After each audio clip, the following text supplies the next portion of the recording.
Excuse me, 108 number room कहाँ पे है?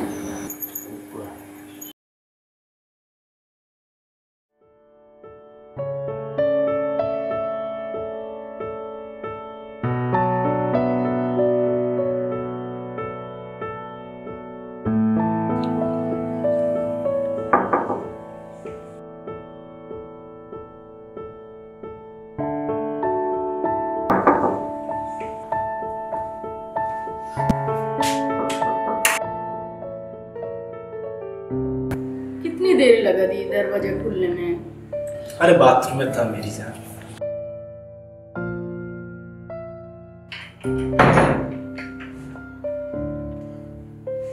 तुम ना एक दिन मेरी जान निकाल दोगे। बाहर खड़े इतना डर लग रहा था कि कोई देख ना ले। यार कैसी मनुष्य बातें करती हो, जान निकले तुम्हारे दुश्मन की। और वैसे भी यहाँ हमें कौन देख सकता है? तुम्हें पता है कितनी मुश्किल से आई हूँ, 100 बहाने बनाने पड़ते हैं। हाँ चलो उधर बैठते हैं।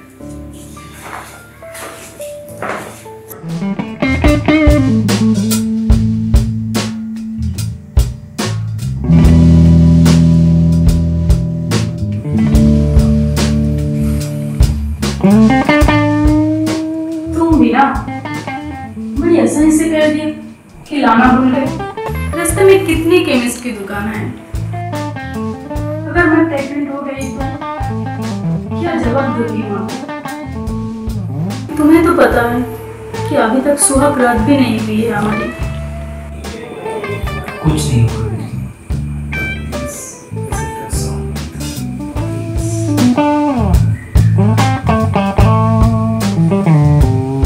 बस तुम समझ नहीं रहे हो।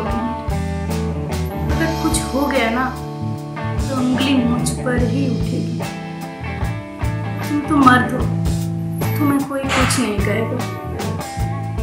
बस मैं खामखा बदनाम हो जाऊंगी। कुछ नहीं होगा मेरी जान, प्लीज ऐसे तरसाओ मत, प्लीज। मुझे यही याद है, मुझे यहाँ पर खींच कर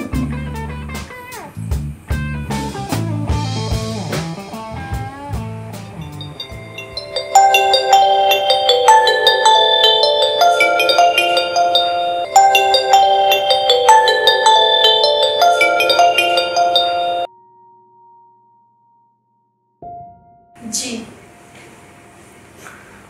मैं बस निकल ही रही हूँ माँ जी, 1 घंटे में पहुँच जाऊंगी। अच्छा मम्मी जी, मैं फोन रखती हूँ। जी।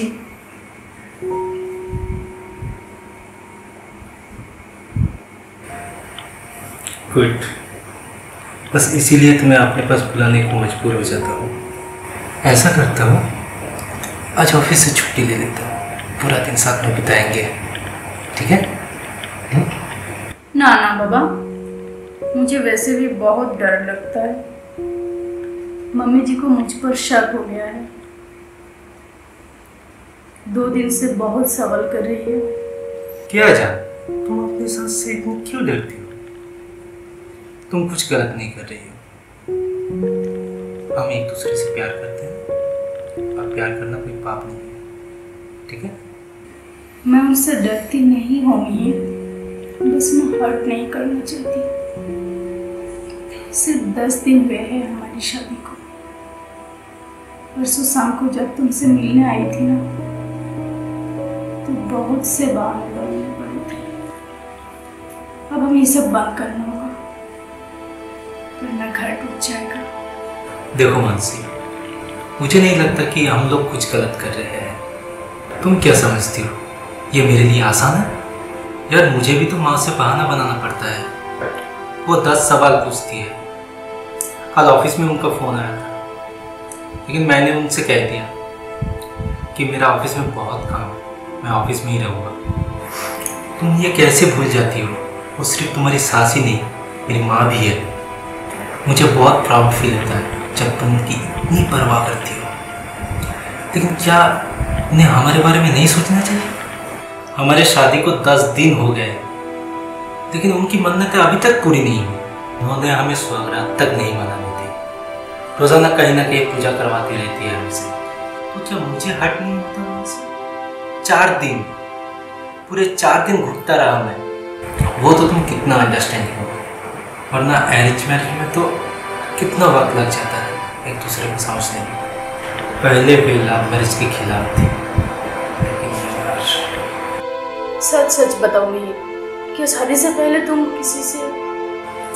अरे नहीं बाबा, कभी कोई मिली ही नहीं ऐसे जिससे मुझे प्यार हो जाता। तुम जो लिखी थी मेरी किस्मत में। तुम सच बोल रहे हो ना मिहिर? अरे यार, तुम भी ना बस।